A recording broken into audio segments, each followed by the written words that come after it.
গীতা, স্বপ্নাদি আর পদ্ধতি বলে আমি কৃপানকে সাজা দিব। আমি এই কেসটা দেখব। অভিজিৎ মুখার্জি মেয়েকে ব্যবহার করেছে একটা কিস দিয়ে, তার জন্য কিন্তু আমি সেটা হতে দেব না। আর পদ্ধতি বলে আজ থেকে তোর বউয়ের সাথে থাকবে, তোকে আমি কোর্টে পেশ করব। একথা শুনে পদ্ধতি কাকে বলে, তুমি কি বলছো গীতা?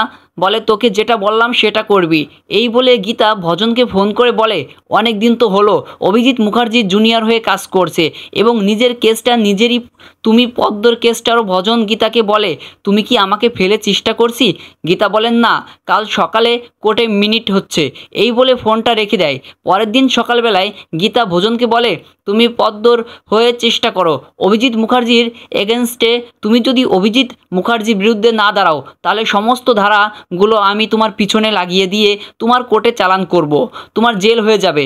ভোজন গীতাকে বলে, আমি বুঝতে পারছি কোর্টে অভিজিৎ মুখার্জির বিরুদ্ধে দাঁড়াতে হবে, কিন্তু কোন কেস নিয়ে? গীতার সমস্ত কথা ভোজন কি বুঝিয়ে বলে।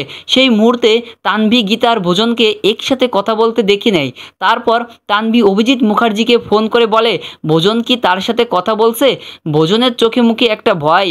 গীতা, কিছু একটা ওকে বুঝেছি। অভিজিৎ মুখার্জি তানভীরকে বলে ওর উপর নজর রাখে। এই বলে ফোনটা রেখে দেয়।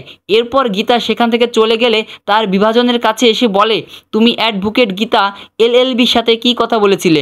ভোজন কথা ঘুরিয়ে দিলে, পানি পরে 24 ঘন্টার মধ্যে তোমাকে সবটা বলতে হবে। তুমি কি তার সাথে কি কথা বলেছিলে? এই বলে ভয় দেখিয়ে সেখান থেকে চলে যেতে গেলে তখন গীতা তানভীরের সামনে এসে বলে যে, অভিযোগ মুখার্জির মতো হওয়ার আপনার কোনো যোগ্যতা নেই।